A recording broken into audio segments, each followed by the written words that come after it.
Pour a single cup of plain white vinegar into your toilet bowl tonight before you go to bed and leave it until morning without flushing. When you come back, take the brush and give it one pass. What lifts off on that single pass will tell you more about what has been sitting in that bowl than anything you have scrubbed at with harsh chemicals. The ring at the waterline. The discoloration under the rim. The buildup you have been losing the fight against for months. 1 cup, 8 hours, 1 pass of the brush, and most of it is gone. That is where we start.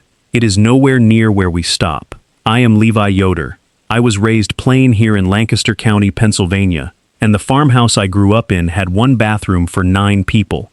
My mother kept it clean with 3 things: white vinegar, baking soda, and a good cloth.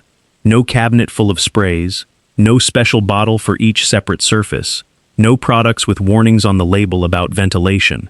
She understood what bathroom dirt is actually made of, and she used the right thing against each kind of it. A bathroom cleaned her way was cleaner than most I walk into today. That smell of 6 products layered on top of one another, not one of which did the real job the plain things would have done. She kept the same 3 items for 40 years, and never once needed to replace them with something newer or better. Before I show you, let me say this plainly.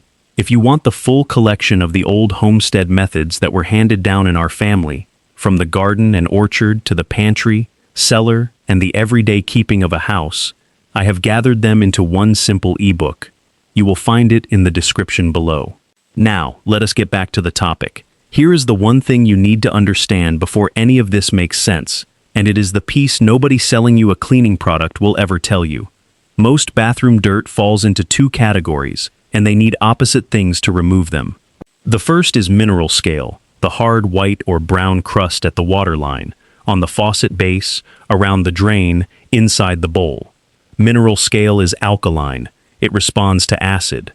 The second is soap scum and body oil, the gray film coating the tub, the tile, the shower walls. Soap scum forms when the minerals in water combine with the fatty acids in soap. It responds to a mild alkaline. White vinegar is a mild acid. Baking soda is a mild alkaline. Between the 2 of them, every kind of dirt in a bathroom has a natural enemy. What the product companies sell you is one bottle that does neither job particularly well, supported by enough fragrance to make you feel like something happened. Now let me take you through the bathroom surface by surface, the way my mother did it, so you know not just what to use but why it works on each one. The toilet first, because it is the surface people reach for the harshest chemicals on, and the one that needs them the least. The bowl ring at the waterline is mineral scale. It is not ordinary dirt, and you cannot scrub it away, because scrubbing removes things that sit on a surface, and this has bonded to the surface itself. What dissolves mineral scale is acid sitting against it for time. Pour a cup of undiluted white vinegar into the bowl, and spread it around the waterline with the brush. Then leave it. 30 minutes for a light ring, an hour for something heavier, overnight for a ring that has been building for months. The longer it sits, the less you have to scrub when you come back. 1 pass with the brush, 1 flush, and the bowl runs clean. My mother did this every week, and the toilet never developed the kind of ring that fights you, because she never let the scale get a foothold to build from. Vinegar costs less than $1 a gallon. The toilet bowl cleaners at the store cost 4 times that for a fraction of the volume. Now the part almost no one knows, and the part worth your full attention.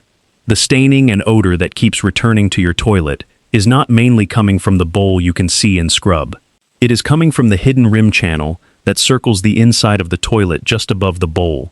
The hollow passage flush water travels through before it exits the jets under the rim. That channel stays wet, dark, and completely out of reach of any brush you own. Mold grows there. Mineral scale builds there. Every flush passes through it and carries a little of what has grown there down into the bowl. You can scrub the bowl white and the staining is back in 2 days because you never touched where it was actually living. Here is how you reach it. Lift the lid off the toilet tank and set it somewhere safe. Inside the tank there is an overflow tube, a hollow pipe standing open at the top, there to carry off water if the tank ever overfills. That tube connects directly to the rim channel. Anything you pour down it travels the same path the flush water takes, through the channel, out the jets, into the bowl. Pour a cup of white vinegar down that overflow tube. Leave it an hour without flushing. The vinegar moves through the rim channel, breaks down the mold and the mineral scale growing in there, and when you flush, it carries everything out. Scrub the bowl once while it is still fresh. This is the step that ends the cycle of the staining coming back, not because you cleaned harder, but because you finally cleaned the right place. My grandfather used to say, "There is no sense fighting a trouble at the door when the trouble lives in the back room." The rim channel was where the trouble lived all along. Now the tank itself. The inside of the toilet tank builds up mineral scale and mold on the rubber flapper, the float, the fill valve, and the walls. That buildup degrades the rubber faster than it should and eventually causes the toilet to run, wasting water silently and adding to the bill every month. Pour 2 cups of white vinegar directly into the standing water in the tank, not down the overflow tube this time, but into the water itself. Let it sit an hour before the next flush. The acid dissolves the scale from the rubber and the walls. Done once a month, it keeps the working parts clean and significantly extends their life. Now the tub and the shower. The film here is different from the mineral scale in the toilet and responds to something different. Soap scum, the gray, greasy film coating tub walls, tile, and glass, forms when minerals in water combine with the fatty acids in soap. It responds to the alkaline side of the pairing, which is why vinegar alone does not do as much here as it does in the toilet. Make a paste of baking soda and a small amount of liquid dish soap, roughly 3 parts soda to 1 part soap, work together until it holds its shape. Apply it with a damp cloth in small circles and let it sit 10 minutes before rinsing. The mild abrasive in the soda lifts the soap scum mechanically, while the alkaline chemistry cuts through the fatty acid component that makes it cling.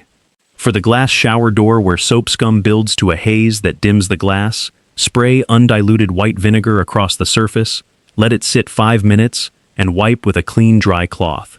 The vinegar attacks the mineral component of the scum, and the film comes off clearly without any scrubbing. The grout lines are where most people give up, because commercial tile cleaners rarely do what they promise, and the scrubbing is hard on the knees and the wrists.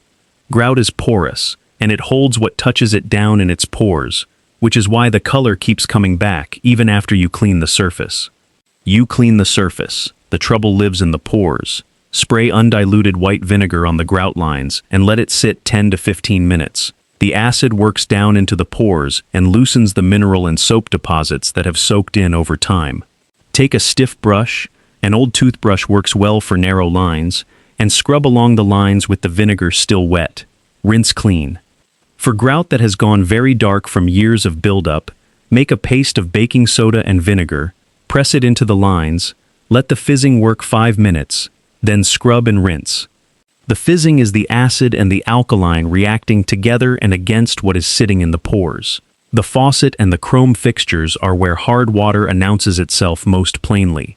The white crust at the faucet base, the greenish white around the drain, the spots on the chrome, all of it is mineral scale responding to acid. Soak a cloth in undiluted white vinegar and press it against the crusted area. Leave it 30 minutes. The acid works into the bond between the mineral and the metal and loosens it. Wipe away and the crust comes off without the scraping that scratches chrome and dulls the finish.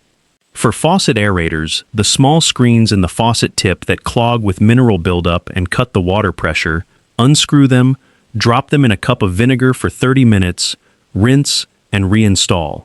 The pressure comes back immediately in most cases. The mirror is the simplest of all.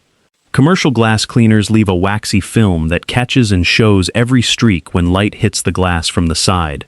Vinegar leaves nothing behind because there is nothing in it to leave. Spray it on a soft cloth rather than directly on the glass and wipe once across the surface. Follow immediately with a second dry cloth.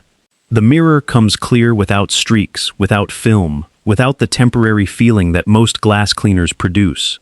Think about the cleaning aisle at any store. A product for the bowl, a different one for the tank, a different one for the tile, one for the grout, one for the glass, one for the chrome. 6 products for one room, each purchased again and again when it runs out, each designed for one narrow job with ingredients most people would not recognize and would rather not breathe in a room the size of a bathroom. 6 bottles where 2 things from the kitchen shelf do every job better and for a fraction of the cost. white vinegar and baking soda handle all of it for pennies. And the bathroom cleaned with them is not just cheaper to maintain. It is cleaner in the truer sense because what they leave behind after cleaning is nothing at all, and nothing does not need to be cleaned off the following week. Tell me in the comments which of these your bathroom needed most, and tell me your county and your state. I read every one. Next time I am going to show you how my mother kept the bathroom smelling genuinely fresh all week, with 2 things from the pantry. No spray, no plug-in, nothing with a cord or a cartridge. A room that smells clean because it is clean, not because something is sitting in the corner covering what is not. The people who built this country with their own 2 hands knew things we are only just now beginning to remember.